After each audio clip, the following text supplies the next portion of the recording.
All right, so we're going to talk about the Punisher 45-minute special, One Last Kill.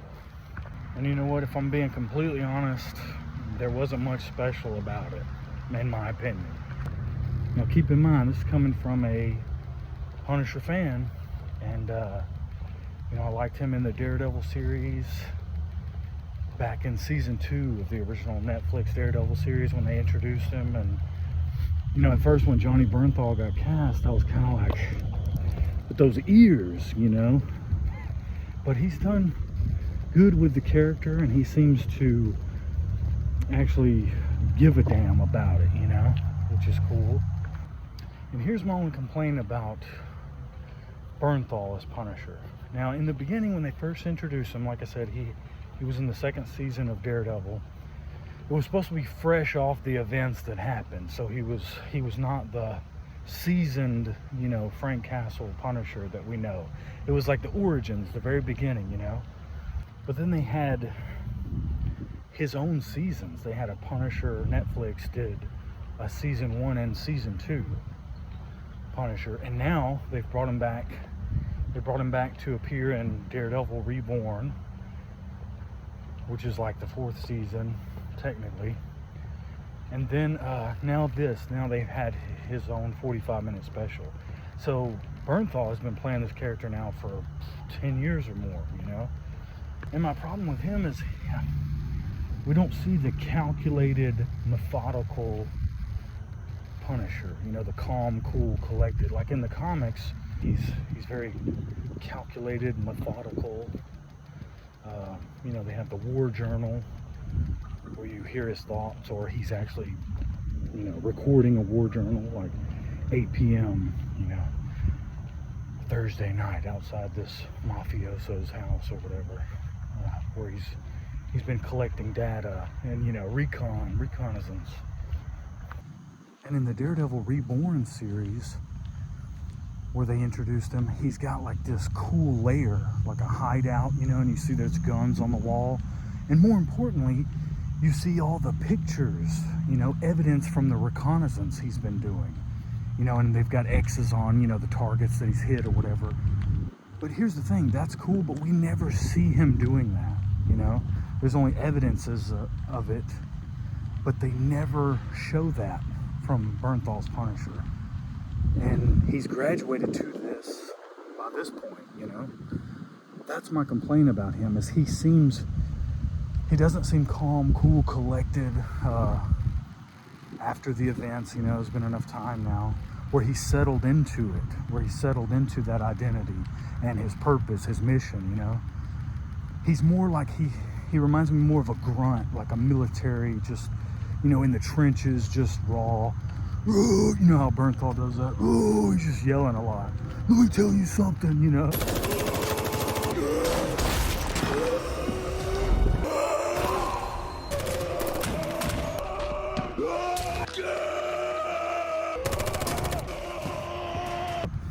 It's not the menacing, quiet, like I said, calm. He's just very visceral, very raw, but we don't have that calculated, methodical, cool under pressure, just menacing in the shadows Punisher, And here's the irritating thing, is they keep doing the same formula. They haven't graduated, they haven't grown. And what I mean by that is when they first introduced him in the Netflix Daredevil series, he got arrested eventually, and he was standing trial, and of course Matt Murdock was his lawyer. But in that trial, he was like, you know what? Yeah, I did it. I liked it. I am the Punisher, It's like he embraced that. He embraced that identity. He's like, I'll do it again, And I did it because I liked it. Hell, I loved it. You people can call me the Punisher, ain't that right? The big bad Punisher. I am the Punisher. I'm right here. But then they keep having it where he recants on that. Like, he hasn't accepted that. He hasn't settled into that identity. He's still torn, And there's been just too many seasons now, too much time of him to still be torn about that identity. After his introduction in the Netflix Daredevil, then he gets his own Punisher season 1, right? And the first couple minutes, he's doing Punisher things. You know, he's tracking down dudes, taking them out, the biker gang, and that dude in the airport bathroom or whatever. But then guess what he does? You see him burning the suit, burning his vest and all that, giving it up. Like I said, and the first time, that's cool. You know, he goes to he's like a construction job. You see him full bearded up. That was cool. I did like that. But then he doesn't get his suit till the end. You know how they like to do that, you know. So the very end, he gets a suit again. Okay, cool. Now we're hitting the ground running.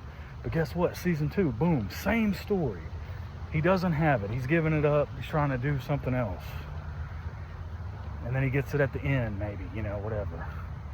Okay, so now he didn't appear in the second season of Daredevil Born Again. But, you know, and there's hints of him. They're even using his, you know, Matt and Karen are even using his hideout, his lair. He's just not there. And the writers and all are like, hey, it's because, you know, we're doing this, his own special. You know, Bernthal's filming this 45-minute, you know, Punisher special. So it's like, cool, they're giving him his own thing. We'll see where that goes. And supposedly even Bernthal had a part. He was either the writer or co-writer, you know, in the writing of it. But man, let me tell you something. It was weak. It wasn't great. And there again, you would think you would have him as the Punisher the whole time. No, he's like in a hoodie, you know, and there again, he's wrestling with the identity, and, you know, he's still very raw and very, and don't get me wrong, I'm glad they show some of the PTSD, because you deal with that, you know. And they should show, you know, certain flashbacks, memories of his family, because that's his motivation, right? And it keeps them alive in those memories. But like I said, he's not the calculated, calm, sure of who he is and his purpose, his mission Punisher, you know. And throughout this whole 45-minute special, they have poor writing of an excuse for this cartoonishly bad neighborhood, you know, where they're lighting cop cars on fire and stuff, and he's just, you know, walking through it all. But this whole time he's in a hoodie and jeans, and yeah, he's killing a lot of people, but that doesn't make someone the Punisher, right? He doesn't have his trademark. He doesn't have his identity. It's, you know, it's like making a Spider-Man or a Batman. You think of those, yeah, you have Peter Parker, Bruce Wayne, but that's not their persona, you know, that's not their trademark. If you had the whole show without them in their suits, you know, imagine buying a comic or whatever, you know, and they don't appear at all. It's like, could be just a regular dude, you know, for all that matter. You know, imagine a Spider-Man or a Batman, Iron Man, whatever. And you pick up that issue or you watch that movie and they never appear in their trademark logo suit, you know. It's like, yeah, it had a lot of killing. Anybody can just kill. It's like the very last, no exaggeration, the last 1 to 2 minutes, he puts his suit on and kills one guy, you know. And even the new, you know, I have my own arguments about the new logo. I think it looks retarded. The new skull looks like, it reminds me of the Mario squid. It's so juvenile. It's like a child designed it. It's nothing like the previous Netflix one, you know, that they carried over, the menacing skull. It's like, you know, kind of faded and just, it's intricate and menacing. This new one's like I said, it reminds me of the Mario squid. It's cartoonish, you know, and the overall look they gave him, where he's, you know, the new Mario squid logo, and he's got the very sculpted beard and the poly Josie Shore gelled, slicked up hair, you know. I don't mind a bearded Punisher, and they showed flashbacks of it in that, you know, in Daredevil Born Again, when he's, you know, he's got his hair grown out and he's got the beard, and it looks messy, you know, just looks like a homeless dude basically. And that look is cool.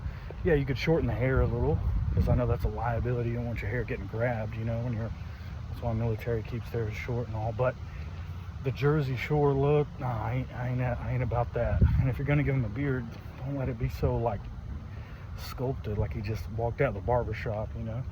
And as far as the writing goes of it, they said it was gonna take certain notes from the Welcome Back Frank series, which, if you're familiar, the 2003 or 2004 Punisher with Thomas Jane, that one was based on the Welcome Back Frank series. And, you know, he had the neighbor, Joan, and the Russian, and you know, there was all that. This, he said that,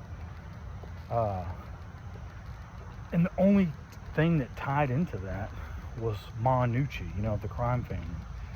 And that seemed shoehorned in and not done justice because it shows Ma Nucci, you know, she comes rolling up to him, random, and she's telling him how he killed all her family. And it's showing this in flashbacks, you know. Again, very sloppily, very poorly done. You could have had the whole season, or you could have used this material for something better, a lengthy presentation. You know, there's even talk of doing a movie. Well, they could have used this for that, the subject matter. Why rush through it? We don't even know these, you know, these Nucci's, the crime family who he's killing, and it doesn't even really show him doing it. It just shows them dying, you know. Again, wasted potential, no real story construction. So again, I am a Punisher fan. I had quite a bit of the comics, the Welcome Back Frank series, but this so-called special 45-minute, this wasn't it. You know, you could have had him could have showed him on a specific mission, full suited up, you know, in that time. There was many places to go, a lot of material to explore. They could have given him a certain mission, you know, that would have taken the duration of that runtime, which isn't very long. You know, it's like one episode. It felt like it was out of place. It felt like one episode of a larger season, you know, but it wasn't. It was supposed to be a standalone thing, and it just felt pointless and sloppy writing. So I don't know where they're going to go with it, you know, leading up. I mean, we have the new Spider-Man coming out where he's going to appear in it. Again, they said this bridges that gap. This 45-minute special was supposed to bridge that gap. I don't know how. It didn't, you know, there was nothing relevant, you know. Not that I wanted to see Spider-Man in it, but I just don't know how it's going to, it just doesn't do what they said it was going to do, like bridge the gap.